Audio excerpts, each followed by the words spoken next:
I am in Tucson with Kenny Bang Bang. Magic Kenny Bang Bang. Magic Kenny Bang Bang, who is a working professional magician.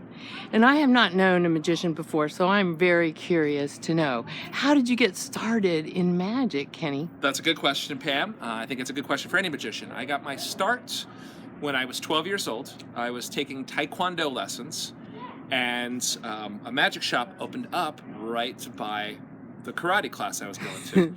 My mom was always a half an hour late for picking me up, so I would just kind of hang out and wait, and I started hanging out in the magic shop. It also was the point in time where my puberty, my prepubescence kicked in. And I thought, what a better way to talk to a girl by approaching her and saying, hey, can I show you a magic trick? But unfortunately, I was very shy, and I was, hi, you want to see a magic trick? And I get as far as doing the trick, and that's as far as it would go. But I kept with it for years. I got really back into it about 7 years ago. I was laid off from my wine job. I was working for a winery as their national director of sales, and I was coincidentally, I was collecting California unemployment, and my girlfriend at the time said, you need a hobby. You're constantly in my hair. I wish you would just get a hobby. So I dedicated myself back to magic. And now I am a full-time working magician as well as sommelier, so I still do wine stuff as well.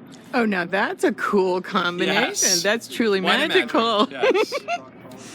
So then, if you're not being a sommelier professionally, what kind of services do you offer as a magician? I do walk-arounds. I do stage shows. Walk-around means I do close-up magic for like if I get hired for a party. I do some kids' magic. It's not my forte.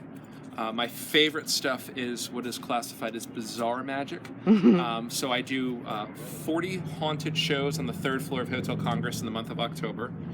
And I write a different show every year. Last year's show was based on voodoo and black magic, and I flew to New Orleans to add some authenticity to my show.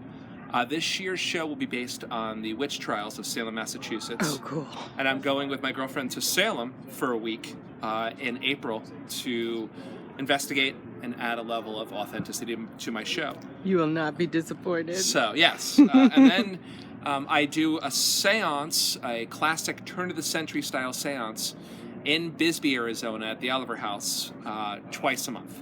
Nice.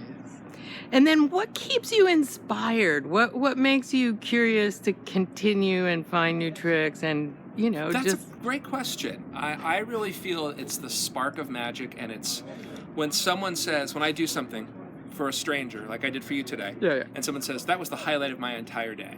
That to me motivates me, and it keeps it fresh, and I want to keep it fresh. I constantly work on new magic because it's exciting for me.